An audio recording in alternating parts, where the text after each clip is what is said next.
जी class chapter number 4 quadratic equation exercise 4.2। अब इस exercise में हम क्या करेंगे क्लास, हमारे पास है फैक्टराइजेशन मेथड। पिछले एक्सरसाइज में हमने क्वाड्रेटिक इक्वेशंस क्या होती हैं, उन्हें कैसे बनाते हैं, वो सब सीखा था। अब हम क्वाड्रेटिक इक्वेशन के रूट निकालना सीखेंगे और सबसे फर्स्ट मेथड है हमारे पास फैक्टराइजेशन मेथड। ठीक है, तो फैक्टराइजेशन मेथड हमने छोटे क्लासेस में कर रखा है आपने। तो क्या करते हैं, जैसे हमारे पास एक फर्स्ट क्वेश्चन है कि फर्स्ट क्वेश्चन में स्टेटमेंट है फर्स्ट पार्ट की x² minus 3x minus 10 is equal to 0। हमने इसके रूट निकालने हैं with the help of factorisation method. तो फैक्टराइजेशन मेथड में क्या करते हैं, सबसे पहले तो क्वेश्चन को देखिए कि अब वो स्टैंडर्ड फॉर्म में है या नहीं है। स्टैंडर्ड फॉर्म होती है हमारे पास क्वाड्रेटिक की, that is ax² plus bx plus c is equal to 0। This is the standard form of quadratic equation. ax² plus bx plus c, यानी पहले x² वाला होना चाहिए, ठीक है, फिर x, फिर कांस्टेंट वैल्यू। तो क्वेश्चन तो हमारे पास स्टैंडर्ड फॉर्म में है। अब इसको फैक्टराइजेशन करना है हमने। फैक्टराइजेशन करने के लिए क्या करेंगे, आपके पास जो मिडिल टर्म है इसे हम स्प्लिटिंग द मिडिल टर्म भी बोलते हैं, स्प्लिटिंग द मिडिल टर्म। तो ऐसे क्वेश्चन में हमने क्या करना है, फैक्टराइजेशन मेथड में जो मिडिल टर्म है उसे लिख लीजिए, और जो साइडों वाली टर्म है, साइडों वाली टर्म कौन कौन सी हैं, जैसे a है और c, ये। तो यहाँ पे x² के साथ क्या है, कुछ भी नहीं है, कुछ भी नहीं है तो मतलब क्या है, 1 है। और इधर कौन है, c वाली वैल्यू, कॉन्स्टेंट वैल्यू 10। तो 1 इंटू 10, दोनों की मल्टीप्लाई कितनी है, 10। दोबारा रिपीट कर रहा हूँ, एक तो मिडिल टर्म कितनी है, 3, वो एज इट इज आएगी। जो साइडों वाले टर्म है उनकी मल्टीप्लाई 1 इंटू 10, 10। अब आपको ऐसे दो नंबर लेने हैं, ऐसे कोई भी दो नंबर जिन्हें प्लस या माइनस करने से तो 3 आ जाए, प्लस या माइनस करने से तो 3 आए, और उन्हीं दो नंबर की प्रोडक्ट या मल्टीप्लाई करने से क्या आना चाहिए, 10 आना चाहिए। अब ऐसे दो नंबर आपको चाहिए, ठीक है। तो इसमें क्या करेंगे आप, अब आपकी अंडरस्टैंडिंग काम करेगी। यहाँ पे ऐसे कोई दो नंबर सोचिए जिन्हें प्लस या माइनस करने से 3 आ जाए, मल्टीप्लाई करने से 10 आ जाए, ठीक है। इसका एक दूसरा सिंपल मेथड बता देता हूँ आपको। जैसे जो वैल्यू प्रोडक्ट करने से आती है ना, साइडों वाले टर्म के, 10 1 जा 10 करने से आया है, उसके फैक्टर बना लीजिए आप। फैक्टर बनाएंगे 2 5 जा 10, 5 1 जा 5, 2 और 5 बन गया ना, यही आपके फैक्टर हैं।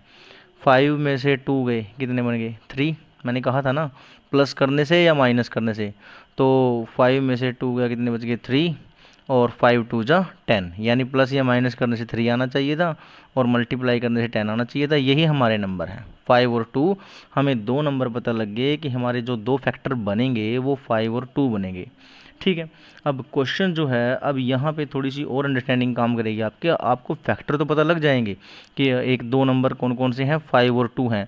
अब वो 5 और 2 में इनमें से कौन सा तो प्लस का होगा, कौन सा माइनस होगा, ये आप बड़ा यहाँ पे समझने वाला काम है, आप ध्यान से समझना। 5 और 2 आपके दो नंबर हो गए, आपको पता लग गया कि इस क्वेश्चन के जो दो फैक्टर बनने हैं वो 5 और 2 बनने हैं, ठीक है। अब इन दोनों में से कौन सा प्लस का होगा, कौन सा माइनस का होगा, या दोनों प्लस के होंगे या दोनों माइनस होंगे, तो ये समझना है आपने सबसे बड़ी बात। तो क्या करेंगे, आपने मिडिल टर्म देखनी है। मिडिल टर्म किस साइन की है, माइनस की है। मिडिल टर्म किस चीज़ की है, ये देखो, ये मिडिल टर्म है ना आपकी, इस स्टेटमेंट, ये हमारा क्वेश्चन है, इसकी जो मिडिल टर्म है वो किस चीज़ की है, माइनस की है। तो आपने जो आपके दो फैक्टर आए हैं ना, उन दो फैक्टर में बड़ा नंबर देखना है, कौन सा है बड़ा नंबर, कौन है, ऑब्वियसली 5 है। तो जो 5 है ना वो इस साइन का आएगा। अगर यहाँ ये 3 माइनस का होता तो ये 5 माइनस का आता, और अगर ये प्लस होता तो ये प्लस का आता। तो ऐसे ही लिखेंगे x², first term as it is, last वाली टर्म एज इट इज़। मैंने कहा ना मिडिल टर्म स्प्लिटिंग मेथड भी बोलते हैं, तो ये मिडिल टर्म को स्प्लिट कर रहे हैं हम, ठीक है। तो क्या कर रहे हैं, 3 को हमने स्प्लिट करना है, ब्रेक करना है, पता लग गए 5 और 2 में। अब प्लस माइनस का साइन मैंने बता दिया, ये माइनस है, तो 5 और 2 में बड़ा नंबर कौन है, 5। तो 5 माइनस का आ गया, साथ में जो x है वो तो लगेगा ही लगेगा। अब देखना, अब आप यहाँ पे अंडरस्टैंडिंग काम कर रही है आपकी। आपका ना प्लस माइनस करके क्या आना चाहिए था, 3 आना चाहिए था, वो भी किस चीज़ का, माइनस का। अब आपका 5 तो माइनस का हो गया, दूसरा नंबर कौन बच गया, 2। तो 2 किस चीज़ का आएगा, 5 तो माइनस का आ गया, हमारा 2 किस चीज़ का आए कि हमें क्या मिल जाए, माइनस का 3 मिल जाए, ऑब्वियसली प्लस करना पड़ेगा, है ना, प्लस का 2 आएगा ना, क्योंकि -5 में से 2 गए, क्या बचेगा, माइनस का 3 बचेगा, यानी माइनस का 5 और माइनस का 2x। ये थोड़ा सा प्रैक्टिस वाला काम है, अंडरस्टैंडिंग वाला काम है, ये आपने ध्यान से समझना है, ठीक है। अब आपके जो मिडिल टर्म है वो सप्लीट हो गई, फैक्टर बन गए। अब आपने नेक्स्ट में क्या करना है, आपने फर्स्ट 2 में कॉमन ले लेना है, यहाँ पे फर्स्ट 2 में अलग कॉमन लेना है, लास्ट 2 में अलग कॉमन लेना है। फर्स्ट 2 में क्या कॉमन है, दोनों में क्लियर दिख रहा है, x कॉमन है। यहाँ पे x 2 थे, एक चला गया, एक रह गया, यहाँ से x चला गया, कितना रह गया, 5 रह गया, ठीक है। नेक्स्ट में से इन दोनों में से क्या कॉमन है, ऑब्वियसली क्लियर दिखाई दे रहा है, 2 है, 2 कॉमन है, 2 1 जा 2, 2 5 जा 10, 2 कॉमन है। और एक बात, माइनस भी दोनों में कॉमन है, तो माइनस का 2 कॉमन ले लिया। और ये बात याद रखें, जब हम किसी भी इक्वेशन में से माइनस कॉमन लेते हैं ना, उसके साइन चेंज कर देते हैं। फिर ये माइनस का 2 बार चला गया तो प्लस रह गया यहाँ पे x, ये माइनस बार चला गया तो प्लस रह गया, 2 5 जा 10, ठीक है। तो देखिए अब आप यहाँ पे, सॉरी ये प्लस का लिया था ना हमने 2, देखो यहाँ पे 2 प्लस का लिया था ना, सॉरी प्लस लिखना है यहाँ पे, और फिर माइनस कॉमन नहीं आएगा, ये 2 एज इट इज रहेगा, प्लस का 2 बाहर चला गया, 2 1 जा 2, और ये माइनस, ये वाला माइनस एज इट इज, 2 5 जा 10, ठीक है। अब आपने यहाँ से कैसे पता लगा हमें की गलती हो गई, ये जो यह आपका फर्स्ट नंबर बना था ना, ऐसे ही आपका यहाँ पे ये नंबर बनना चाहिए, सेम टू सेम, तभी आपका कॉमन आएगा आगे जा करके। जैसा नंबर आपका ये आया ना यहाँ से फर्स्ट में से कॉमन लेने के बाद x -5, ऐसा ही नंबर आपका यहाँ बनना चाहिए। तो यहाँ से यहाँ पे क्या कर दें कि ये प्लस आ रहा था हमारा, ठीक है, हमें पता लग गया कि हमें गलती हुई है यहाँ पे, इसीलिए यहाँ से पहचान हो जाती है। तो 2 कॉमन लिया, x -5 बन गया। अब आप देखिए इस नंबर में से और इस नंबर में से दोनों में क्या कॉमन है, x -5 यहाँ भी है, x -5 यहाँ भी है, तो x -5 तो कॉमन आ गया। क्या बच गया, यहाँ पे बच गया x, ये क्या बच गया, प्लस का 2 इज इक्वल टू 0, यानी x -5 और x + 2 इज इक्वल टू 0। ये हमारे बन गए फैक्टर। लेकिन 9th क्लास में आपको बताया था कि फैक्टर में और रूट में डिफरेंस होता है। ये तो आपके फैक्टर हैं, रूट निकालने हैं, दोनों को अलग अलग कर देते हैं। x -5 इज इक्वल टू 0 और x + 2 is equal to also 0। तो उधर लेके जाएंगे x is equal to 5 and x is equal to -2। तो ये दो जो आए हैं हमारे पास इस फर्स्ट पार्ट के रूट आए हैं, ठीक है। ऐसे करने हैं आपने सारे पार्ट। तो सेकंड पार्ट देखते हैं इसका सेकंड पार्ट देखते हैं इसका। सेकंड पार्ट में भी ऐसे ही करना है। अब आप ध्यान से समझना, ये थोड़ा डीपली समझाया था इसीलिए। अब आप यहाँ पे देखिए, अब आप कि क्या करना है, 2x² + x - 6 स्टैंडर्ड फॉर्म में है, ऑब्वियसली है, पहले x² आया, फिर x आया, फिर कांस्टेंट आया। सबसे पहले क्या करना है, मिडिल टर्म के साथ क्या है, x है, x नहीं लेना, जो उसके साथ नंबर है, x के साथ कोई भी नंबर नहीं है, यानी क्या है, 1 है, कुछ भी नहीं है तो 1 तो है ना हमारे पास। फिर साइडों वाली टर्म, साइडों में क्या है, 2 और 6, 2 6 जा 12, यानी अब हमें ऐसे दो नंबर चाहिए जिन्हें प्लस या माइनस करने से तो 1 आ जाए और मल्टीप्लाई करने से 12 आ जाए। तो वैसे तो क्लियर पता लग रहा है, 4 3 जा 12, 4 में से 3 गया 1 होता है, लेकिन फिर भी इस मेथड से बताता हूँ जो मैंने आपको बताया है। मल्टीप्लाई वाली टर्म कितनी आई है, 2 6 जा 12 आई है ना, तो 12 के फैक्टर बना लीजिए आप, 2 6 जा 12, 2 3 जा 6, 3 1 जा 3, जितने मर्जी फैक्टर बन जाएं आपके, कोई प्रॉब्लम नहीं है, चाहे 2 बने, 3 बने, 10 बने, लेकिन रखने 2 ही हैं, ठीक है। कैसे भी उनकी मल्टीप्लाई करके एडजस्ट करके 2 रखने हैं। जैसे यहाँ पे अब 3 नंबर आ गए, 2 2 और 3 तो क्या करेंगे, 2 2 जा 4, 4 2 2 जा 4, 1 बन गया, और ये 3, 4 में से 3 गया 1, माइनस करने से 1 आ रहा है, और 4 3 जा 12, मल्टीप्लाई करने से 12 आ रहा है। क्लियर बन रहा है, ठीक है। तो अब आप देखिए यहाँ पे कि प्लस माइनस करने से तो क्या आना चाहिए था, 1 आना चाहिए था, मल्टीप्लाई करने से 12 आना चाहिए था। तो मैंने फैक्टर बता दिए, 4 में से 3 गया अगर तो 1 बचेगा, और 4 × 3 करेंगे तो 12 आ जाएगा। हमारे 2 फैक्टर हमारे पास बन चुके हैं। अब बात रहती है ना लिखने की, और वो मैंने आपको बता दिया। फर्स्ट वाला number as it is 2x², last वाला number as it is -6। Middle term को स्प्लिट करना है, तो 4 और 3 2 फैक्टर बने हैं। 4 और 3 में बड़ा नंबर कौन है, 4, और ये किस चीज़ का साइन है, प्लस का, तो 4 किस चीज़ का आएगा, प्लस का आएगा, 4x, ठीक है। अब हमें प्लस का 1 चाहिए, यहाँ पे 1 चाहिए। अगर 4 प्लस का है तो 3 किस चीज़ का आएगा, 4 में से 3 माइनस करेंगे तभी तो 1 आएगा ना, तो 3 इसलिए किस चीज़ का हो गया, माइनस हो गया। अब सिंपल पार्ट है, फिर फर्स्ट 2 में से कॉमन लीजिए। फर्स्ट 2 में से क्या कॉमन है, 2 है और x है, तो 2 बाहर चला गया, x बाहर चला गया, एक x रह गया, 2 2 जा 4। नेक्स्ट 2 में से माइनस भी कॉमन है, 3 भी कॉमन है, 3 1 जा 3 और 3 2 जा 6 इज इक्वल टू 0। अब इसमें से और इस सारे में से क्या कॉमन है, x+2 दोनों में कॉमन है, x+2 आ गया और 2x - 3 यहाँ बच गया इज इक्वल टू 0। ये तो बन गए हमारे फैक्टर। निकालने क्या है, रूट, तो इक्वल टू 0 कर देंगे, x+2 is equal to 0 and 2x - 3 is equal to 0। तो उधर चला जाएगा, x की वैल्यू कितनी आ जाएगी, -2, और ये 2x इज इक्वल टू 3 उधर गया प्लस हो गया, और x की वैल्यू कितनी आ गई, 3/2। ये दूसरा रूट आ गया। ऐसे हमने इनके रूट निकालने हैं। ठीक है, एक और बात आपकी क्लास कि किसी भी इक्वेशन की जितनी हाईएस्ट पावर होती है ना, उसके उतने ही रूट होते हैं। जैसे एक क्वाड्रेटिक है, इसकी हाईएस्ट पावर कितनी है, 2 है, तो इसके रूट भी कितने आएंगे, 2 आएंगे, 2 रूट आएंगे। अगर क्यूबिकल इक्वेशन होती तो उसकी हाईएस्ट पावर कितनी होती, 3 होती, और उसके रूट भी कितने आते हैं, 3 आते। नेक्स्ट पार्ट करते हैं, आप पजल हो जाएंगे इसमें, इसलिए जानबूझ करवा रहा हूँ मैं आपको ये रूट वाला पार्ट। तो स्टेटमेंट है हमारे पास √2x² + 7x + 5 √2 is equal to 0। Middle term देखिए, मिडिल टर्म क्या है, 7 है यानी प्लस या माइनस करने से 7 आना चाहिए। साइडों वाली टर्म देखिए, साइडों वाली टर्म क्या है हमारे पास, एक तो है √2 और दूसरी कौन सी है, 5√2। इनकी मल्टीप्लाई अगर आप करें ना तो क्या बनेगा, 5, तो एज इट इज़ यहाँ पे कुछ नहीं है तो 1 है, 5 1 जा 5, और ये √2 रूट वाले की तो रूट वाले के साथ ही होती है ना, √2 × √2 कंप्लीट 2, तो 5 2 जा 10। यानी ऐसा नंबर, ऐसे 2 नंबर चाहिए जिन्हें प्लस करने से या माइनस करने से आपस में दोनों को 7 आ जाए, और उन्हीं की मल्टीप्लाई करने से कितना आ जाए, 10 आ जाए। पता है आपको क्या होते हैं, 5 + 2 एंड 5 2 जा 10।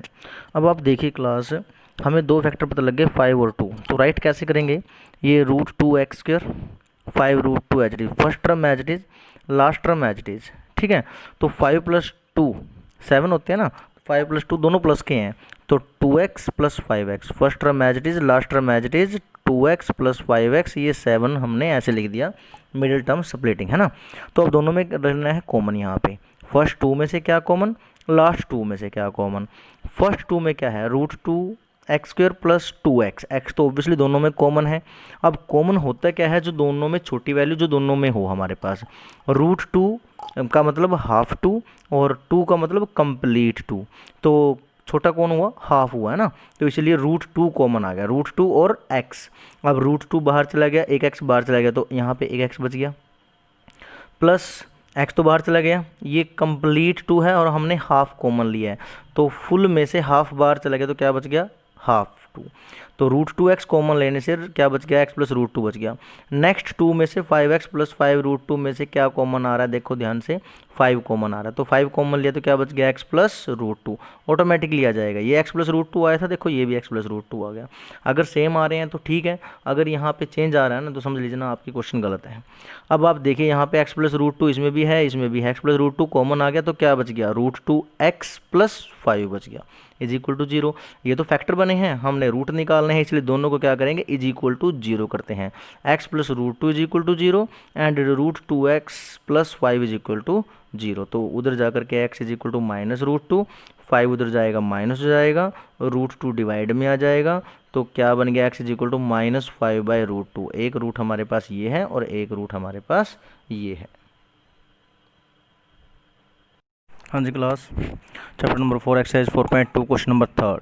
जो सेकंड क्वेश्चन है वो एग्जांपल दे रखा है, उसकी इक्वेशन एग्जांपल के अंदर बनाई हुई है, बस आपने सिंपल उसके फैक्टर बनाने हैं। ठीक है, तो क्वेश्चन नंबर 3 जो है कहता है find 2 numbers whose sum is 27 and product is 182। ऐसे 2 नंबर आपने फाइंड आउट करने हैं जिनका सम तो 27 आ जाए और उनकी प्रोडक्ट जो है वो 182 आए।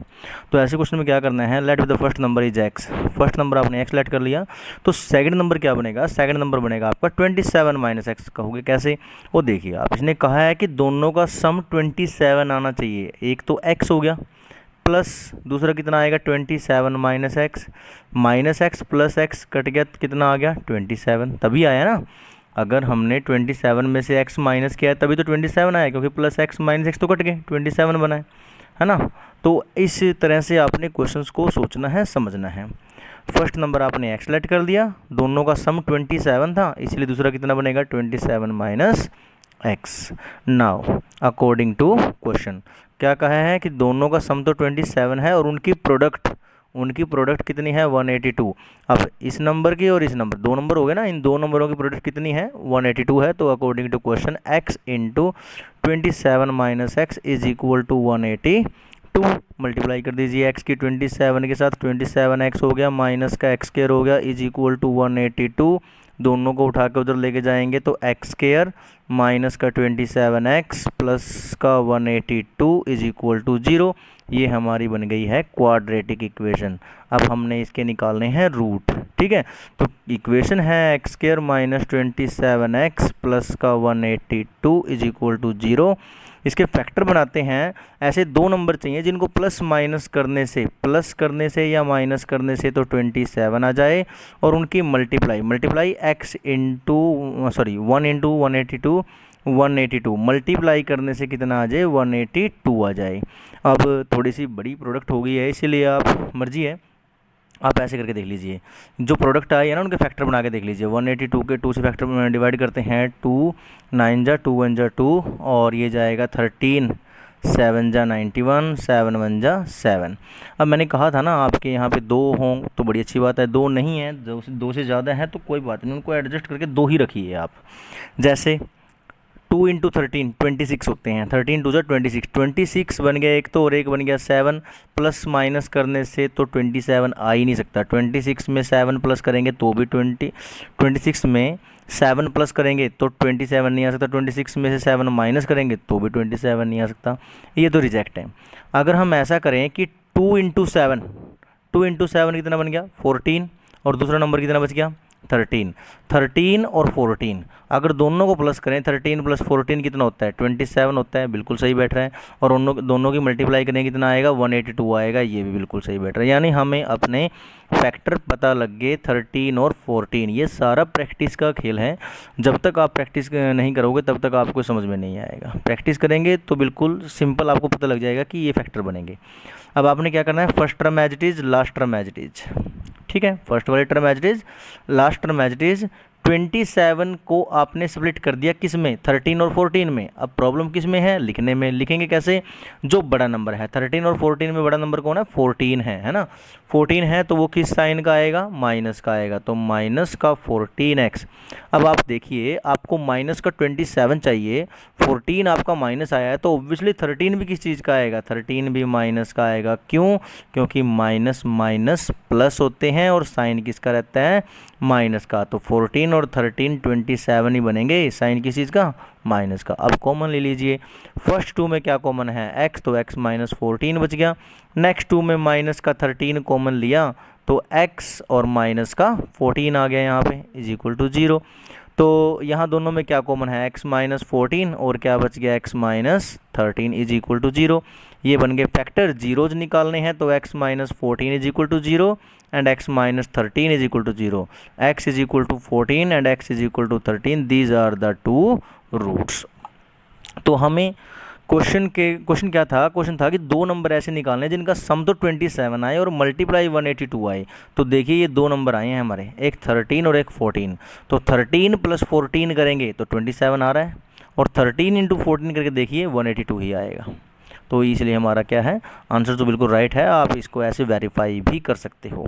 नेक्स्ट क्वेश्चन, क्वेश्चन नंबर 4 कह रहा है find two consecutive positive integers sum of whose squares is 365। ऐसे दो कंसेक्यूटिव नंबर्स जिनके स्क्वायरों का सम 365 आए, ऐसे नंबर बताइए।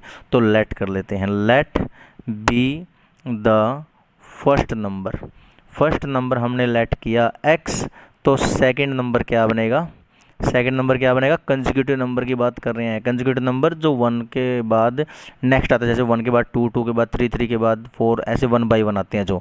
तो फर्स्ट नंबर अगर x है तो ऑब्वियसली सेकंड क्या बनेगा, x प्लस 1 बनेगा। नाउ अकॉर्डिंग टू क्वेश्चन या अकॉर्डिंग टू स्टेटमेंट क्या है कि दोनों के स्क्वायरों का सम, फर्स्ट वाले नंबर के भी स्क्वायर और दूसरे वाले नंबर का भी स्क्वायर, उनके स्क्वायरों का सम प्लस किसके इक्वल है 365 है। अपनी तरफ से कुछ नहीं करना, बिल्कुल स्टेटमेंट पढ़िए और स्टेटमेंट के अकॉर्डिंग क्वेश्चन करते जाइए। ठीक है, दोनों के स्क्वेयरों का सम 365 है, तो क्या करेंगे, ये एक्स स्क्वेयर हो गया प्लस ये ए प्लस बी का स्क्वेयर ओपन कर दीजिए, A square plus B square plus 2ab is equal to 365।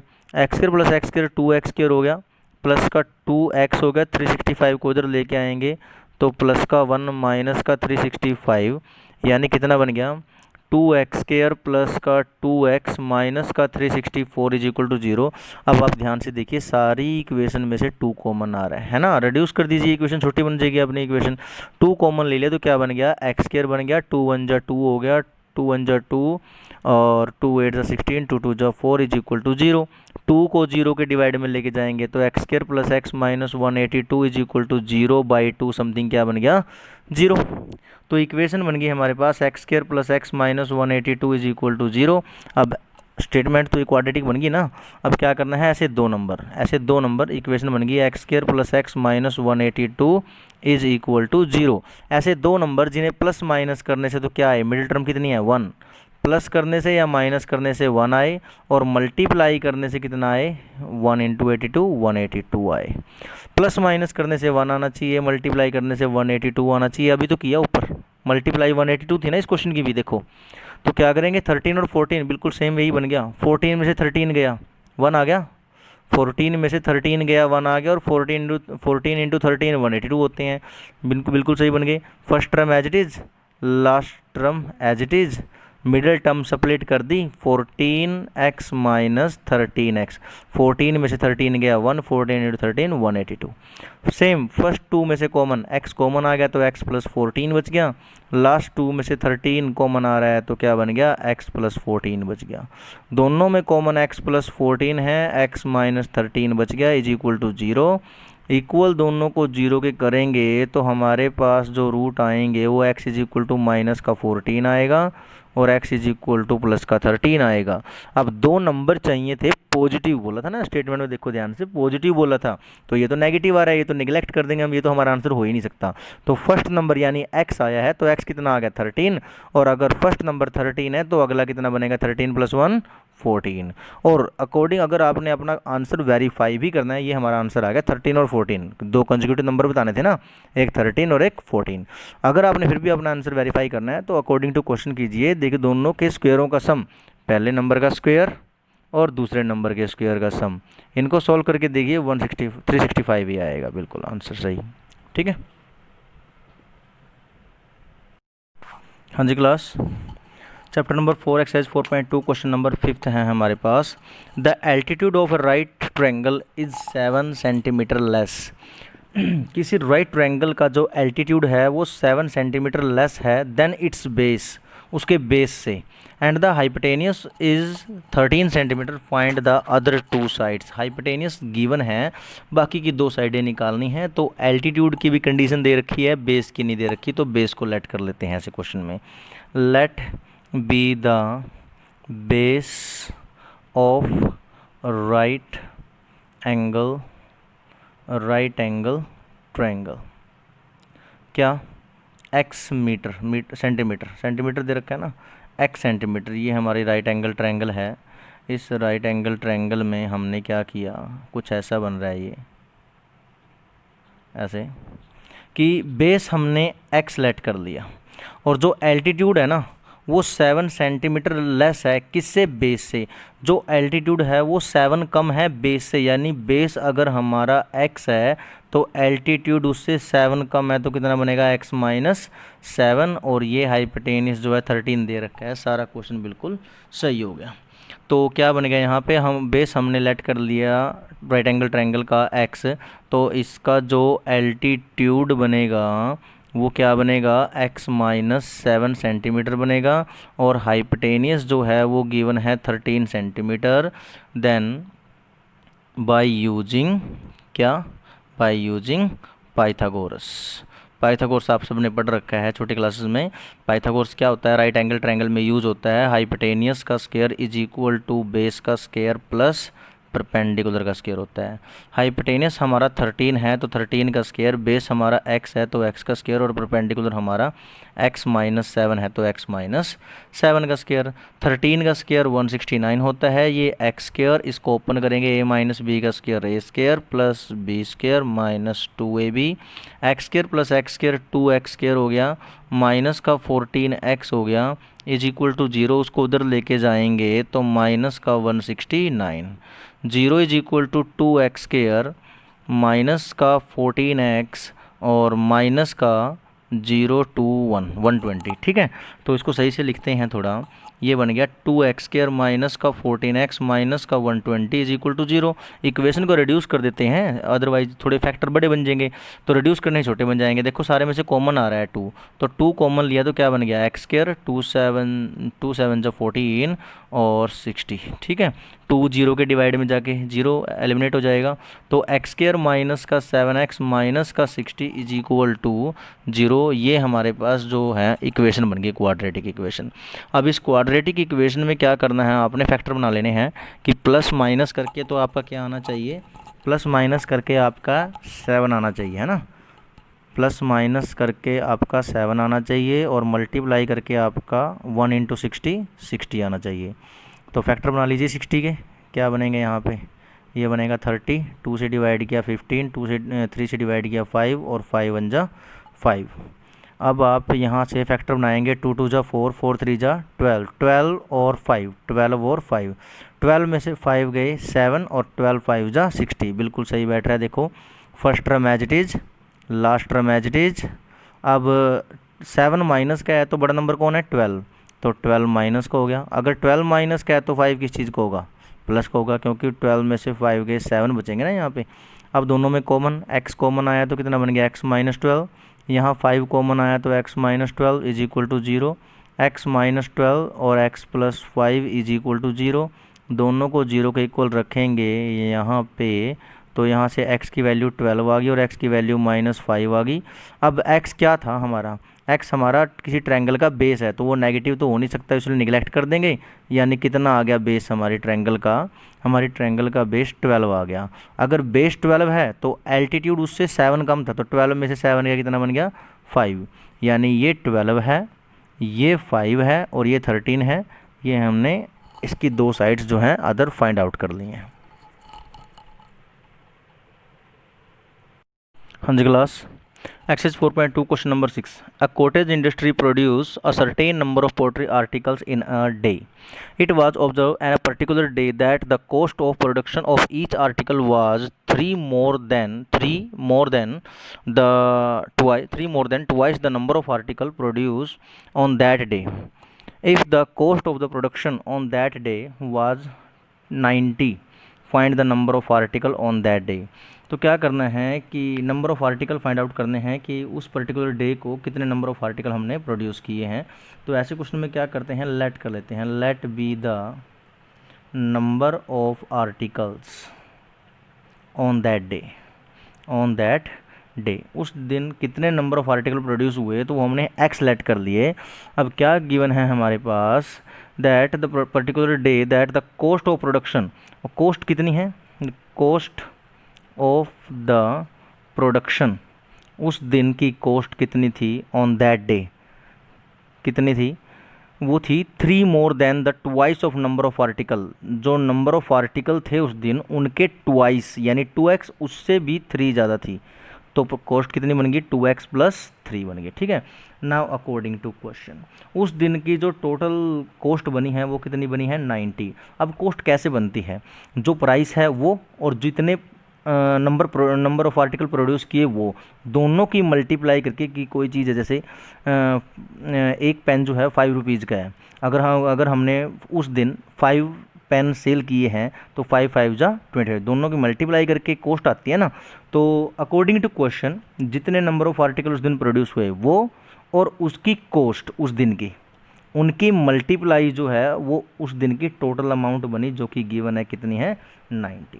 अब मल्टीप्लाई कर दीजिए, x इंटू 2x कितना बनेगा 2x square, x into 3 3x is equal to 90, इधर लेके आएंगे तो 2x² प्लस 3x माइनस के 90 इज इक्वल टू 0। अब आपने इसके फैक्टर बना लेने हैं। फैक्टर कैसे बनाएंगे कि प्लस या माइनस करके तो क्या आनी चाहिए मिडिल टर्म, वो कितनी है 3, और मल्टीप्लाई करके आनी चाहिए साइडों वाली टर्म 92 जा 180। ठीक है, तो ऐसे दो नंबर आपने फाइंड आउट करने हैं जिनको प्लस या माइनस करने से 3 आ जाए और उनकी मल्टीप्लाई करने से 180 आ जाए। ठीक है, ये आपने अपने आप करना है, डू योरसेल्फ।